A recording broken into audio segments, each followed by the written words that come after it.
Hello, I'm Caroline from SundayWomen'sCoaching.com, and I promised to do a wheel pose tutorial for a friend. So Dee, if you see this, this is for you. Wheel pose is a fun pose to do. It does take some strength in the upper body as well as a lot of flexibility in the back and the upper body. But anybody can work their way into it. It just takes time. There are a couple of tips though, simple things that make it a lot easier to do the pose. First off, you always want to obviously be on your back. So when you're learning how to do this pose, you don't start standing and then lean back. Start on the floor, flat back. Try to put your feet underneath your knees. And then make sure that you understand how your body will be positioned by beginning with a bridge pose before your wheel. So with bridge, your contact points are your feet underneath your knees and your shoulders to the floor. Otherwise, you have a straight line from your knees down to your shoulders. If you can do this comfortably, then you lift it up a little bit. So you kind of tuck your shoulders under and you bring your hips up. You can bring your feet in slightly. And then you're here. And basically you're getting the correct position in your back, but you're not putting all the stress on your hands or your wrists yet. So lift your heels to allow you to release the sacrum as you roll yourself down.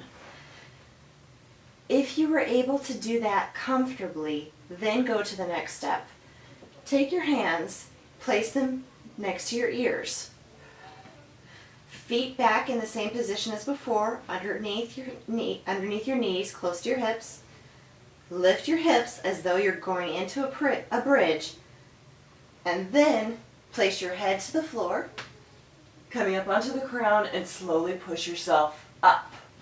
Try to position your hands underneath your shoulders. Bring your feet in a little bit.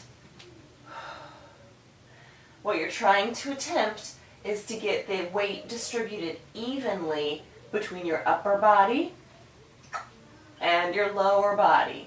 So then you kind of play with it and see where it's comfortable or where you're tight. Your shoulders should not be pushing too hard.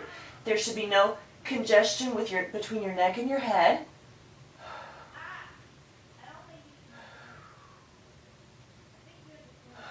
And then you slowly lower yourself down the same way you came into it. If you do that and practice that, you will be able to eventually complete this pose. Remember, it's of course a work in progress. We all start out at different places with different strengths and abilities, and we have to work our way into it.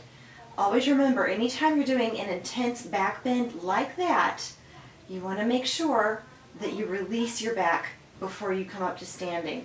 The easiest, simplest way to do that is to do a simple spinal twist.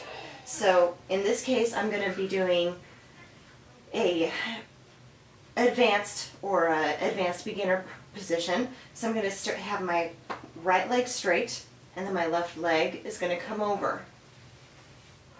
For me to feel a twist, I have to do it at least with the leg straight. As long as you're keeping your shoulder blades on the floor, you're fine, you're safe. And then I'm going to come back and I'm going to do the other side. Now I will show you the other side with the beginner twist. That's going to have both knees coming down together. My shoulder blades are still flat to the floor, so my upper back and my head are still contacting the floor. But I'm getting the twist in that lower back. And then I slowly bring them back up to sitting. Now you can always, of course, lift yourself up, but if you are still building your strength, that's usually not the safest way to come up from the floor. Safer way to do it is to roll to the side and then using your upper body strength to push yourself up. So try that. Have fun with that pose. Wheel pose is a very empowering pose. It is a freeing pose.